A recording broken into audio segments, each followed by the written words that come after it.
ঐতিহ্যবাহী এই আবাদপুরের যে মাদ্রাসা, সেই মাদ্রাসার মাঠে কিন্তু জাতীয় খেলা হাডুডু খেলা আমরা দেখতে পাচ্ছি। এখানে দুই দল হাডুডু খেলা শুরু হচ্ছে। সেই হাডুডু খেলার সচিত্র প্রতিবেদন আমি দেখানোর চেষ্টা করছি।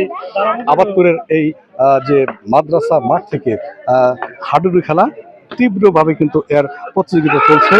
এই হাডুডু খেলা যদিও বাংলাদেশের সবচেয়ে জনপ্রিয় খেলা, কিন্তু এর ঐতিহ্য কিন্তু হারিয়ে যাচ্ছে। কারণ গ্রাম বাংলা এই খেলাটা প্রচলন বেশি থাকলেও এখন কিন্তু সেই হাডুডু খেলাটা আর বেশি হচ্ছে না। তারপরেও অত্র এলাকা এই আবাদপুরের যে মাঠে আমরা দেখতে পাচ্ছি যেখানে হাডুডু খেলা হচ্ছে খুব সুন্দরভাবে।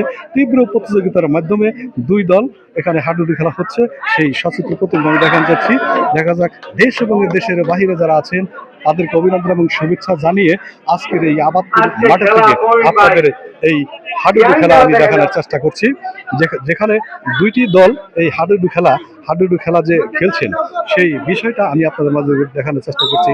যারা দুইটা দল যারা এখানে প্রতিযোগিতা করছেন, আমরা দেখতে পাচ্ছি বয়স্ক খেলোয়াড় এবং ইয়াং খেলোয়াড় কিন্তু আছে। খুব সুন্দরভাবে এই খেলাটা পরিচালিত হচ্ছে। এই খেলার মাধ্যমেই কিন্তু এখানে আজকের সময় শেষে বলা যাবে কে জিতে কে হারে। দুটি দল খুব সুন্দরভাবে এখানে হাডুডু খেলা প্রদর্শন করছে। এই সচিত্র প্রতিবেদন আমি দেখানোর চেষ্টা করছি। দেশ এবং দেশের বাইরে যারা আছেন তাদেরকে দেখানোর জন্য আজকের এই হাডুডু খেলার আমি এখানে দেখানোর চেষ্টা করছি। এখানে শত শত দর্শক এই খেলা কিন্তু উপভোগ করছেন। এই খেলার মাধ্যমে কিন্তু খুব সুন্দরভাবে এখানে এই হাডুডু খেলাটা পরিচালনা হচ্ছে। সেই যে হাডুডু খেলা হচ্ছে, খেলার শেষে বা সময় শেষে কিন্তু বোঝা যাবে যে এখানে কে জিতলো কে হারবে, সেটা কিন্তু পরবর্তী সময়ে বোঝা যাবে। তবে খেলা কিন্তু হচ্ছে তীব্রভাবে এবং এখানে শত শত লোক এই খেলা উপভোগ করছেন। সেই সাথে আমি আপনাদের মাঝ থেকে এই খেলা সচিত্র প্রতিবেদন দেখিয়ে বিদায় নেব।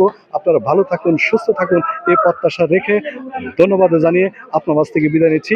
ভালো থাকেন, ধন্যবাদ।